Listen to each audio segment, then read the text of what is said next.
ചവിട്ടി നിന്ന ഭൂമിയിൽ അവകാശമില്ലാത്തവരായി പതിറ്റാണ്ടുകൾ ജീവിച്ച മനുഷ്യരെ ഭൂമിക്ക് ഉടമകളാക്കി മാറ്റുന്ന അങ്ങേയറ്റം ആഹ്ലാദകരമായ നിരവധി മുഹൂർത്തങ്ങൾക്ക് കേരളം കഴിഞ്ഞ 4 വർഷങ്ങളിൽ സാക്ഷ്യം വഹിച്ചു. 4 വർഷം കൊണ്ട് 2,23,945 പട്ടയങ്ങൾ നൽകിയതിലൂടെ പട്ടയ വിതരണത്തിൽ ചരിത്ര നേട്ടം. കടലാസ് പട്ടയങ്ങൾക്ക് ഈ പട്ടയങ്ങളെന്ന് ഡിജിറ്റൽ മുഖം നൽകിയതിലൂടെ മഴയ്ക്കും വെയിലിനും നശിപ്പിക്കാനാകാത്ത അവകാശ രേഖകളായി. ഭൂരഹിതർ ഇല്ലാത്ത കേരളം സൃഷ്ടിക്കുന്നതിന് വില്ലേജ് തലം മുതൽ സെക്രട്ടേറിയറ്റ് വരെയുള്ള ഉദ്യോഗസ്ഥരും പഞ്ചായത്ത് അംഗം മുതൽ നിയമസഭാ സാമാജികർ വരെയുള്ള ജനപ്രതിനിധികളും ഉൾപ്പെടുന്ന പട്ടയ മിഷൻ.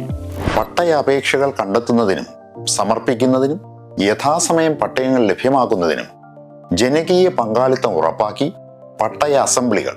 പട്ടയ അപേക്ഷകളുടെ ക്രോഡീകരണത്തിന് പട്ടയം ഡാഷ്ബോർഡ് നിലവിൽ വന്നു. വനഭൂമി പട്ടയത്തിന് സമഗ്ര വിവര ശേഖരണം എന്ന വലിയ കടമ്പ പൂർത്തിയാക്കി. കഴിഞ്ഞ സർക്കാരിന്റെ കാലത്ത് നൽകിയ പട്ടയങ്ങൾ കൂടി ചേരുമ്പോൾ 9 വർഷം കൊണ്ട് 4 ലക്ഷത്തിലധികം കുടുംബങ്ങൾ ഭൂമിയുടെ അവകാശികളായി.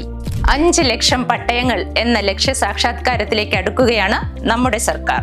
തദ്ദേശ സ്വയംഭരണ സ്ഥാപനങ്ങളിൽ നിക്ഷിപ്തമായ ഭൂമിക്ക് പട്ടയം നൽകുന്നതിന് ജില്ലാ കളക്ടർമാർക്ക് അധികാരം നൽകിക്കൊണ്ടുള്ള ചരിത്രപരമായ തീരുമാനം കൈക്കൊണ്ടത് അനേകായിരങ്ങൾക്ക് സ്വപ്ന സാക്ഷാത്കാരമാകും.